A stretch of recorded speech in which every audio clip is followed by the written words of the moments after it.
Hi, welcome to today's course, Neurobiology for Clinicians, 4 Steps to Change Your Brain, and one magic question.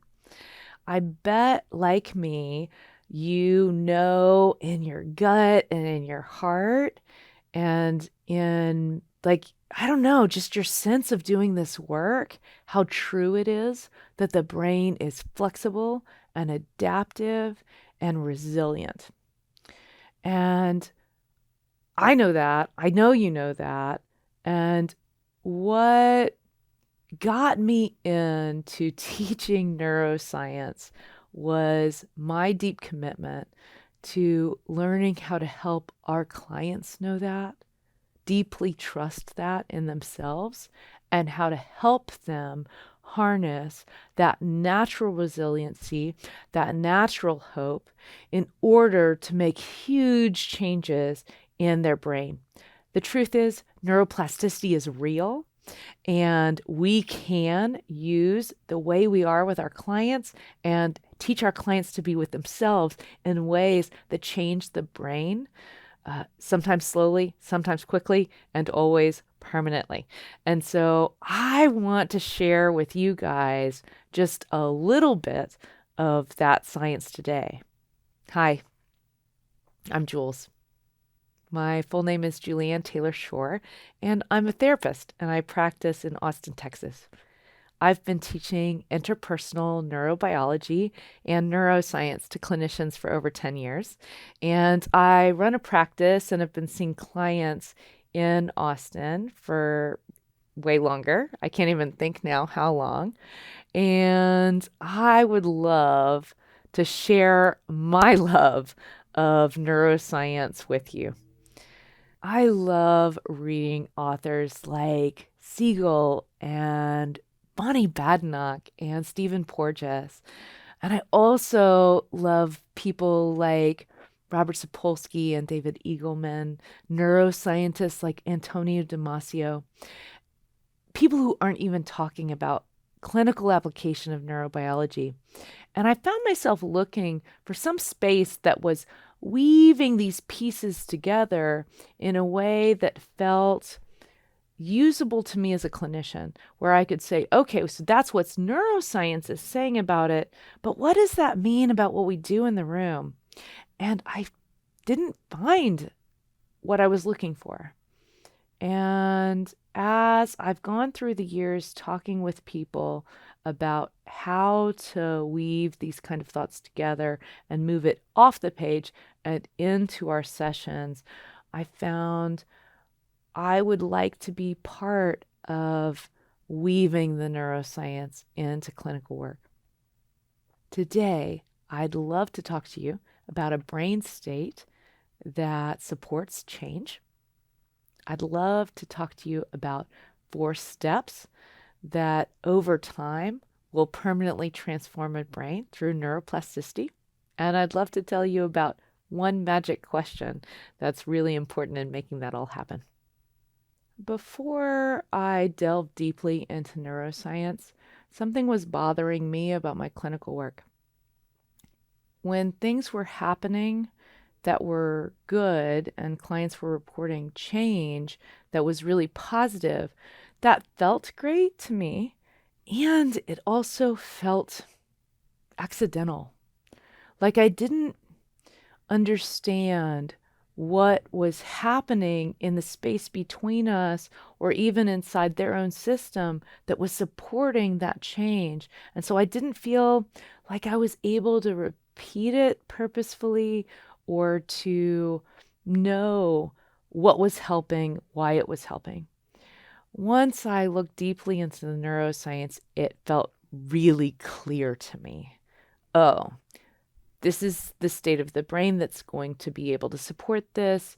Here are different kinds of questions we can ask to help electricity run certain places in the brain. Here are ways that are going to be really consistently helpful for a ton of people. And that's some of what I'd like to share with you. I want to tell you about a couple of different clients. One, Anne, came into me really overwhelmed. She was normally rocked and rolled by her feelings. She was normally rocked and rolled by life, she often was worried about how other people were feeling about her, what kind of behaviors they were doing. It's almost like the world hit her in a really personal way, and she was looking for help and feeling less bad. Mike, it was kind of the other extreme. He came into me, and he was at his definition was a wife referral, that his wife made him come to therapy. He didn't totally understand it, but that she was describing him to him as emotionally unavailable, and she said she didn't know him. So Mike comes in, and he's sitting there telling me, I don't even know what you're talking about when you're talking about tracking feelings. My life is fine. My wife just thinks that she doesn't know me, so I guess I'm here. What was funny is that both of these people were actually having the same problem, but the way they dealt with it was very different. What was going on was that in the subconscious part of their brain, they had a lot of emotions that were very big in a way that felt really scary to their system. For Anne, it showed up in a way where she was regularly overwhelmed and trying to manage that overwhelm. For Mike, he got totally cut off from his body. He didn't really feel very alive. It was really hard for him to know what he wanted or how he felt about anything. So he had done a cutoff from his feelings. But when we got to know them both, they actually had kind of similar stuff going on underneath, which is to say, really big feelings that they felt ill-equipped to regulate or to be in relationship with. One of the first things I do when I see a client who's having that issue is to notice that there's a part of your brain called the orbital medial prefrontal cortex. It's this part right behind the third eye position. That part of your brain, when I'm teaching about it, I like to call it the witnessing self or the witnessing mind. So the witnessing mind has the ability to actually calm down some of those feelings. And one thing that Anne and Mike had in common was they didn't actually have a way to watch their own mind. Their witnessing self really wasn't on board or accessible to them, and certainly not on purpose.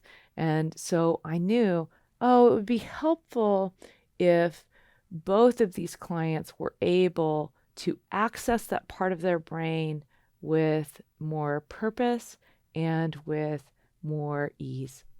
So this part of your brain sends something called axonal projections down into the lower part of your brain. So when I'm talking to a client about it, I often use Dan Siegel's hand model of the brain. And his hand model is brainstem, subcortical or limbic system, and neocortex wraps on top. And I say, this part right here watches this part down here. If this part down here is going, wah, sometimes the watcher goes, I don't want to look. It feels too freaked out. Once the watcher does look, it has a way of going, shh, just by the act of watching.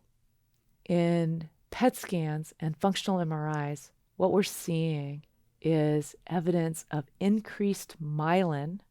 All that means is a fatty sheath wrapped around the axons that makes this part of the brain talk to this part of the brain better.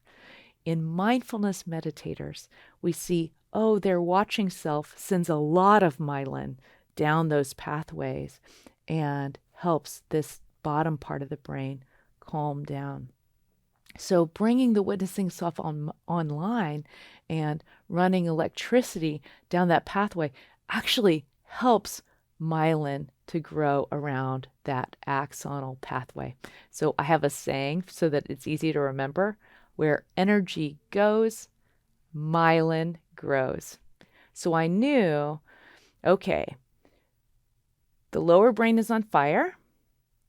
The witnessing brain is not accessible. There's probably not enough myelin.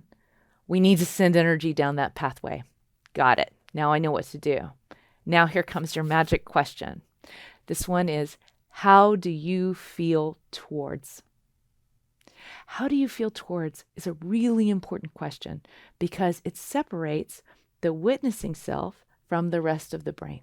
So I might ask Anne, even as she was feeling really big feelings in her body, yeah, it's huge in your chest. You're doing a great job of tracking that. How do you feel towards that sensation in your chest?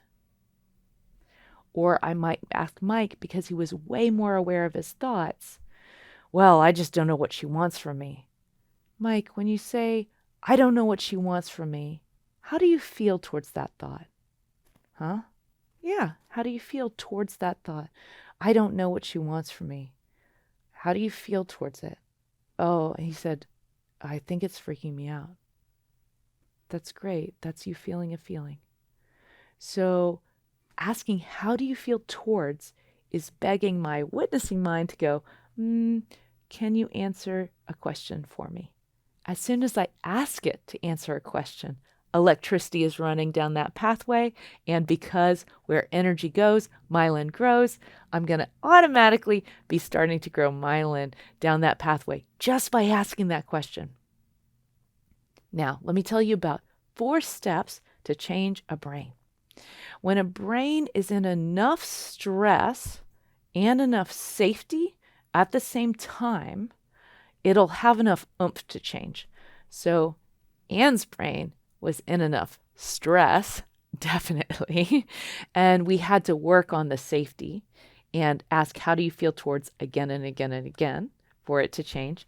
And Mike's brain, he was ignoring the stress, so we had to face a little bit of the stress, bring that stress into his conscious awareness, and he's still feeling safe enough. And we're going to introduce to both of them 4 steps. Here are the 4 steps: skill, practice, state, trait. Skill, a brand new thing that you didn't know how to do before, and now you do. Here's our skill. How do you feel towards?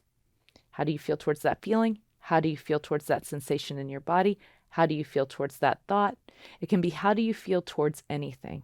Just the act of asking the question is going to run electricity in the place where we're wanting it to go. Practice.